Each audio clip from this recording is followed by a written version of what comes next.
Hello दोस्तों, स्वागत है आपका हमारे YouTube channel SJ medical classes में। आज का हमारा टॉपिक है मस्कुलर सिस्टम। क्या होता है मस्कुलर सिस्टम, इसके बारे में देखते हैं। मस्कुलर सिस्टम को हम मांसपेशी तंत्र भी कहते हैं।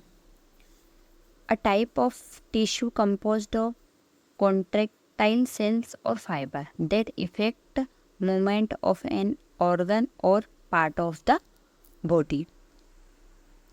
जो संकुचनशील कोशिकाओं या तंतुओं से बना एक प्रकार का ऊतक है जो हमारे शरीर के किसी अंग या हिस्से को गति के लिए प्रभावित करता है। इट कंटेन इनलोजेटेड cell which called muscle fibre. इसमें लंबी कोशिकाएं होती है जिन्हें मसल्स फाइबर कहा जाता है। Muscle tissue is able to contract and relax so provide movement within body.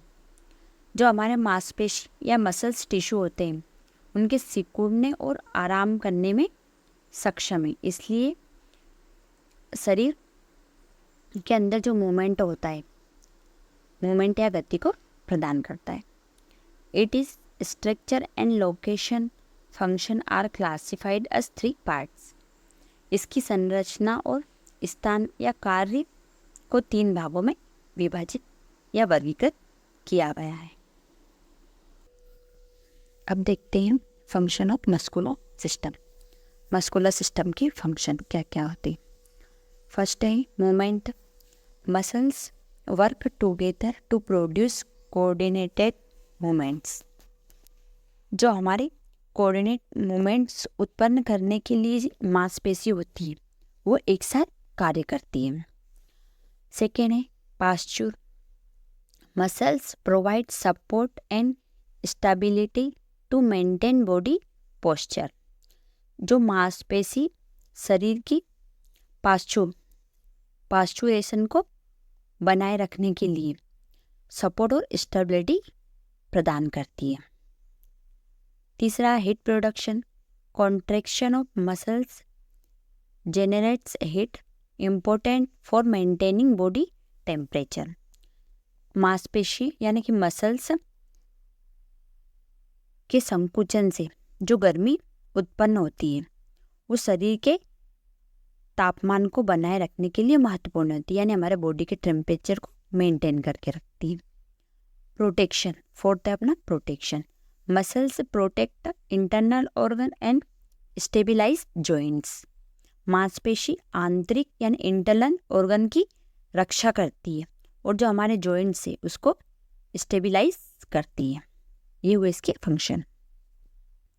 अब देखते हैं टाइप्स ऑफ मसल्स। मसल्स के टाइप्स। फर्स्ट है स्केलेटल मसल यानी कंकाल मांसपेशी। It is also called voluntary muscles because it is under our conscious control. इसे voluntary muscle भी कहा जाता है और यह हमारे कॉन्शियस कंट्रोल में होती है। Cells are very long and have many nuclei. कोशिकाएं बहुत लंबी होती है और इनमें केंद्रक होते हैं। Skeletal muscle tissue it attach to skeleton system of body so called skeletal muscle. जो हमारी स्केलेटल मसल्स ऊतक यानी टिश्यू या शरीर की स्केलेटल सिस्टम से जुड़ा होता है जिसे स्केलेटल मसल कहा जाता है। अब देखते हैं स्मूथ मसल्स यानी चिकनी मांसपेशी।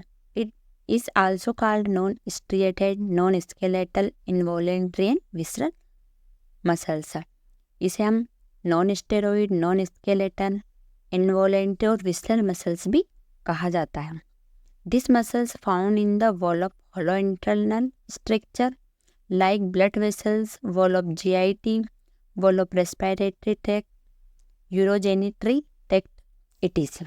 ये मांसपेशी खोखली आंतरिक संरचना की दीवार में पाई जाती है जिसे ब्लड वेसल्स, GIT की दीवार या वॉल, रेस्पिरेटरी की वॉल और यूरोजेनेट्रिक की वॉल आदि। थर्ड आती है हमारी कार्डियक मसल्स यानी हृदय की मांसपेशी। It forms most of the wall of the heart. यह हृदय की अधिकांश दीवार का निर्माण करती है। Like skeletal muscles it is striated but unlike skeletal muscles it is involuntary. जो स्केलेटल मसल्स होती है वो धारीदार यानी स्ट्राइट होती है, लेकिन जो कंकाल यानी कि स्केलेटल की मसल्स होती है वो इनवॉलेंट्री होती है, उसके विपरीत इनवॉलेंट्री होती है। अब देखते हैं अपन मसल्स कॉन्ट्रैक्शन एंड रिलैक्सेशन, यानी कि मसल्स के कॉन्ट्रैक्ट और रिलैक्स कैसे होती है। This process needs a large amount of ATP along with calcium and acetyl कोलाइन। इस प्रक्रिया में कैल्शियम और एसिटिल कोलाइन के साथ साथ एटीपी की भी आवश्यकता होती है, वो भी लार्ज अमाउंट में। Calcium is needed to contract muscle fibre because it act as a catalyst for the enzyme essential for sliding together action of actin and myosin। जो मांसपेशी फाइबर को सिकुड़ने के लिए कैल्शियम की आवश्यकता होती है, क्योंकि एक्टिन और मायोसिन की क्रिया को एक साथ करने के लिए आवश्यक जो एंजाइम रहते हैं, एंजाइम के लिए उत्प्रेरक का कार्य करती है। After contract ATP transport calcium out, so actin and myosin separate and muscle relax. जो आफ्टर कॉन्ट्रैक्ट के बाद जो एटीपी कैल्शियम को बाहर ले जाता है, जिससे एक्टिन और मायोसिन अलग हो जाते हैं, यानी कि सेपरेट हो जाते हैं, अलग हो जाते हैं, और जो मांसपेशी है वह रिलैक्स हो जाती है। ये हुआ हमारा, ऐसे होता है मसल्स कॉन्ट्रैक्शन और रिलैक्सेशन, वैसे आपको चित्र में दिख रहा हो। यह हुआ हमारा मस्कुलर सिस्टम।